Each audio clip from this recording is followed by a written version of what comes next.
मायका।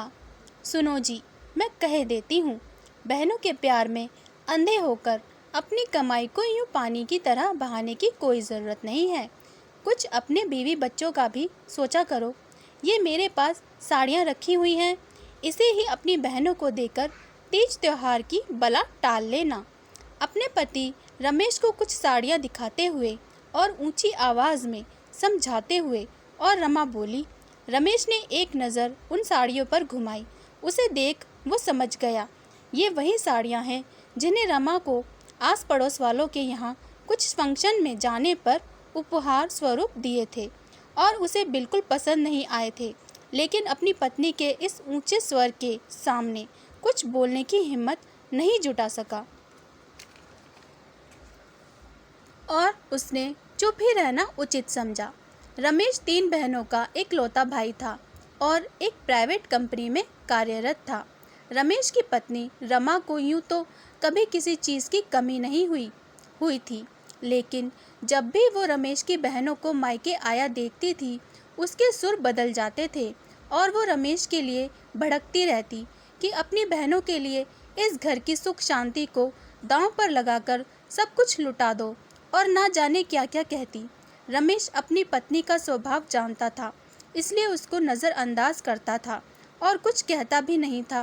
कुछ दिनों बाद ही तीज त्योहार आ गया और रमेश की तीनों बहनें अपने मायके यानी रमेश के घर आईं।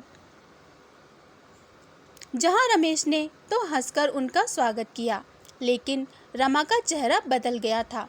रमेश की बहनें भी कुछ रमा के स्वभाव को जानती थी, इसलिए उन्होंने उसका बुरा भी नहीं माना।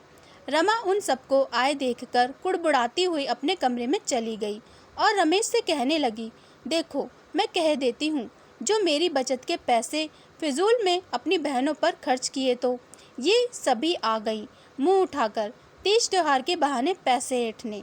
रमा की इन बातों को रमेश की बहनों ने सुन लिया और अब उनसे ये सब बर्दाश्त नहीं हुआ और रमेश की बड़ी बहन बोल पड़ी, देखो भाभी, हम सब यहाँ कोई पैसे ऐंठने नहीं आते हैं, वो तो हमें अपने मायके से लगाव है और अपनेपन की चाह में हम यहाँ आ जाते हैं। जरा तुम ही सोचो, अगर ऐसा बर्ताव आपके मायके में आपकी भाभी करे तो आपको कैसा लगेगा? और क्या वैसे में आप अपने मायके जा पाओगी? नहीं ना।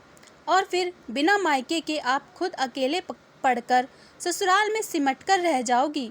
उसके ये बातें रमा को समझ में आ गई और वह आंसू बहाते हुए उनसे माफ़ी मांगने लगी।